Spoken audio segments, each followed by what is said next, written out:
Salut! Aujourd'hui, nous sommes le 11 octobre. Alors, les travaux au potager et au verger, ils continuent, il n'y a pas de souci. Mais aujourd'hui, nous allons nous concentrer sur la plantation d'octobre, les semis, l'entretien général pour préparer le jardin à l'arrivée de l'hiver. Alors, le plus important, je vais vous donner également quelques conseils pour enrichir votre sol naturellement. Et comme d'habitude, la petite recette en fin de vidéo. Et n'oubliez pas, donc vous avez vu, je vous ai fait plusieurs formules, on va dire, plusieurs vidéos avec différents formats. Et vous allez me dire ce que vous en pensez. Hein. Continuez à me le dire, vous voyez, avec un petit peu de voix, intelligence artificielle, ma voix, des photos, pas de photos, tout ça. Donc n'hésitez pas dans les commentaires à me dire ce que vous en pensez.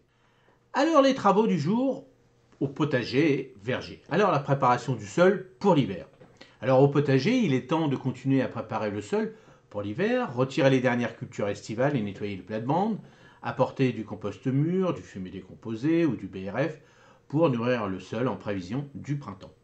Si vous avez des engrais verts comme le facélis, de la moutarde, le facélie et la moutarde, c'est aussi le bon moment pour semer. Alors, qu'est-ce qu'on peut faire au mois d'octobre?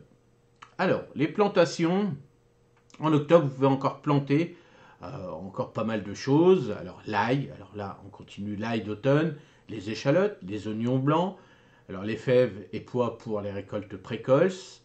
Et pour l'ensemble du jardin, c'est très joli aussi d'avoir des bulbes comme les tulipes, les narcisses. Et puis, on va commencer à planter les racines nues. Alors, en fonction des régions, bien sûr, s'il fait encore très très chaud, puis vous voyez qu'il y a encore des feuilles sur vos arbustes. Alors, on dit les arbres fruitiers, mais on peut dire aussi tout autre arbuste à floraison ou pas de floraison, comme vous voulez. Mais regardez bien si les feuilles sont tombées, c'est quand même mieux. Sinon, on attend. Alors, on attend, bien souvent, on dit à la Sainte-Catherine, donc au mois de novembre, tout bois prend racine. Mais on peut le faire avant, si vous êtes dans les montagnes ou autres. Ça peut commencer maintenant. Alors, est-ce qu'il reste encore des semis? Alors, il n'est pas trop tard pour des légumes rustiques. Alors, les épinards d'hiver, les laitues d'hiver, les radis d'hiver, la roquette sous serre ou tunnel. Alors, vous pouvez semer aussi quelques carottes, mais tout ça sous les tunnels, en fonction des régions. Moi, je l'avais fait l'année dernière. Ça avait plus ou moins marché.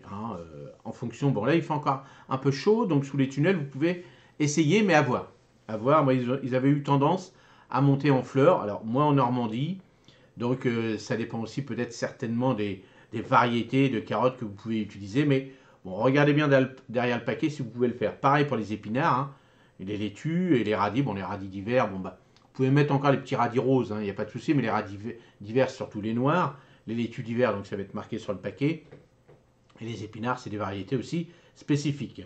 Alors la petite roquette, ça va. Et puis, sous le tunnel, vous pouvez vous amuser aussi à semer des rangs directement de salade, de graines de salade mélangées, et ça vous fera aussi de la laitue à couper. Alors, l'entretien du potager et du verger. Alors, au potager, on va continuer à buter les poireaux. On ajoute du compost autour des choux d'hiver pour leur apporter des nutriments avant les premières gelées. Alors, on nettoie les feuilles mortes qui s'accumulent, on les composte, on les utilise comme paillis. Dans le verger, c'est le moment de récolter les dernières pommes, poires, les poires, pommes et puis les raisins, tout ça, bien sûr. On vérifie les arbres fruitiers pour toutes les branches mortes ou abîmées. On commence à les tailler légèrement pour préparer l'hiver. Donc tout ça, vous voyez, tout doucement, on y va tranquille. Quand il y a une belle journée, on nettoie tout ça, on prépare tout ça. C'est important aussi. Alors le petit conseil pratique du jour.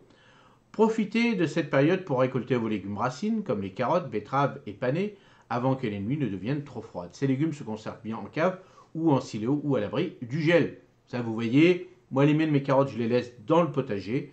Bon, c'est vrai qu'il pleut beaucoup là, donc je surveille s'ils ne sont pas bouffés ou pas. Et les betteraves, les betteraves, je les enlève parce que sinon, ils vont grossir, parce que de ce temps-là, ils continuent à pousser. Et le panais, c'est pareil. Donc, voilà, les carottes, ça pousse un peu moins vite que les betteraves et les panais. Donc, regardez bien, sinon, vous les conservez en cave, dans du silo, ou dans de la tourbe, ou dans un terreau premier prix. Et vous regardez, vous surveillez régulièrement. Alors, le calendrier lunaire, le 11 octobre, la lune décroissante est idéale pour continuer à préparer votre sol et planter des légumes racines. Les travaux de récolte et d'entretien des cultures sont également favorisés. Donc on peut bosser, bosser, bosser.